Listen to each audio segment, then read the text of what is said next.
क्या आप भी अपने फ्लैट के भारी भरकम मेंटेनेंस बिल को देखकर हर महीने परेशान होते हैं? क्या आपको लगता है कि जो सुविधाएं आपको मिल नहीं रही हैं, आप उनके लिए भी पैसे दे रहे हैं? दोस्तों, घर खरीदने के बाद असली खेल शुरू होता है मेंटेनेंस का।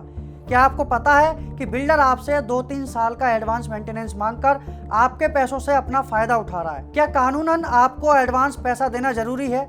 आज राज टीवी पर हम मेंटेनेंस चार्ज की एक एक पाई का हिसाब करेंगे।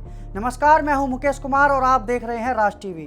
दोस्तों, जब हम नया फ्लैट लेते हैं तो बिल्डर पोजीशन के वक्त हमसे 1 साल या 2 साल का मेंटेनेंस एडवांस मांग लेता है। कई बार ये रकम लाखों में होती है। लोग खुशी खुशी दे भी देते हैं, लेकिन बाद में पता चलता है कि न लिफ्ट ठीक से चल रही है, न सिक्योरिटी गार्ड मुस्तैद है। आज हम आपको बताएंगे कि मेंटेनेंस चार्ज कैसे तय होता है और बिल्डर की मनमानी को कैसे रोका जा सकता है।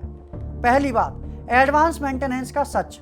बिल्डर अक्सर पोजीशन के वक्त 12 से 24 महीने का मेंटेनेंस मांगता है। कानूनन ये पैसा बिल्डर की कमाई नहीं है, ये एक ट्रस्ट के रूप में रहना चाहिए। जब तक सोसाइटी हैंडओवर नहीं होती, बिल्डर को इस पैसे का पूरा हिसाब आपको देना होगा कि उसने पैसा कहाँ खर्च किया है। दूसरी बात, मेंटेनेंस चार्ज तय कैसे होता है। आमतौर पर मेंटेनेंस 2 तरीके से लिया जाता है।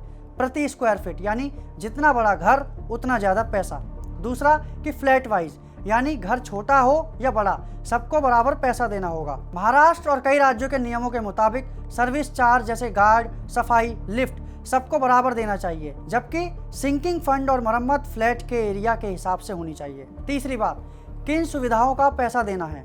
अगर सोसाइटी में स्विमिंग पूल, जिम या क्लब हाउस तैयार नहीं है तो बिल्डर आपसे उनका मेंटेनेंस नहीं ले सकता।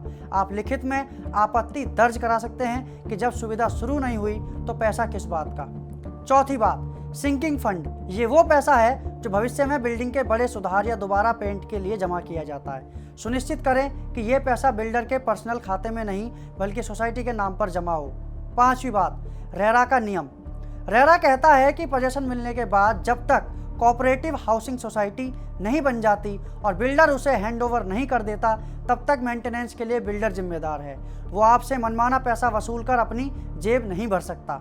दोस्तों, मेंटेनेंस चार्ज सोसाइटी को अच्छी हालत में रखने के लिए होता है, बिल्डर की तिजोरी भरने के लिए नहीं।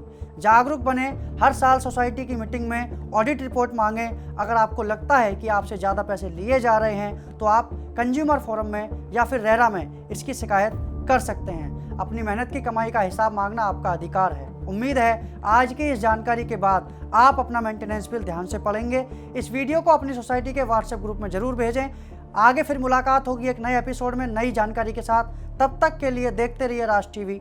नमस्कार।